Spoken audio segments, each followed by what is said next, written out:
One day, Edward was in the shed where he lived with the other engines. They were all bigger than Edward and boasted about it. "The driver won't choose you again," said Gordon. "He wants strong engines like us." But the driver and fireman felt sorry for Edward. "Would you like to come out today?" "Oh, yes, please," said Edward. So they lit his fire, made lots of steam, and Edward puffed away. The other engines were very cross at being left behind.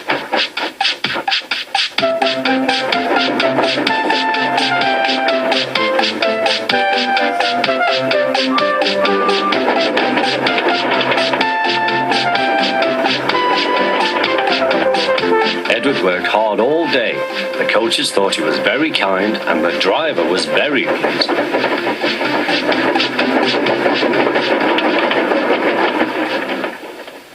"I'm going out again tomorrow," Edward told the other engines that night. "What do you think of that?"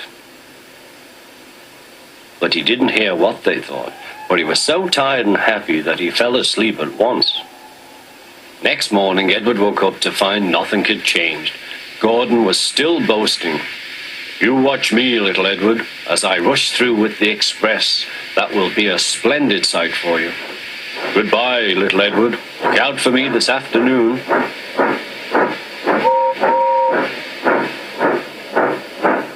Edward went off to do some shunting.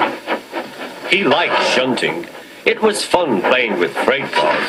He would come up quietly and give them a push. Then he would stop and the silly freight cars would go bump into each other. "Oh," they cried, "whatever is happening?"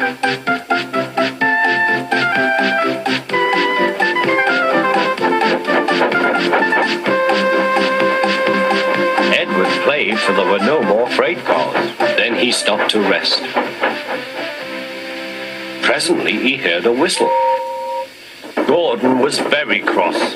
Instead of nice shining coaches, he was pulling a very dirty freight train. "A freight train, a freight train, a freight train," he grumbled. "The shame of it, the shame of it, oh, the shame of it." Edward laughed and went to find some more freight cars. Then there was trouble. "Gordon can't get up the hill," the porter called to Edward's driver. "Will you take Edward and push him, please?" They found Gordon halfway up and very cross. His driver and fireman were talking to him severely. "You're not trying." "I can't do it," said Gordon. "The noisy freight cars hold an engine back so." Edward's driver came up. "We've come to push." "No use at all," said Gordon. "You wait and see," replied Edward's driver. They brought the train back to the bottom of the hill.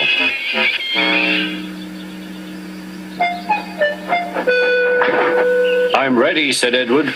"No good," grumbled Gordon. They pulled and pushed as hard as they could.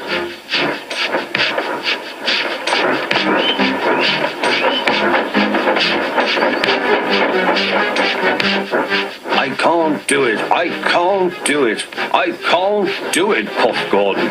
"I will do it, I will do it, I will do it," puffed Edward. Edward pushed and puffed and puffed and pushed as hard as ever he could. And almost before he realized it, Gordon found himself at the top of the hill. "I've done it, I've done it, I've done it," he said proudly. He forgot all about kind Edward and didn't say thank you. Edward was left out of breath and far behind, but he was happy because he had been so helpful. At the next station, he found that the driver and fireman were very pleased with him. The fireman gave him a nice long drink, and the driver said, "I'll get out my paint tomorrow and give you a beautiful coat of blue with red stripes. Then you will be the smartest engine in the shed."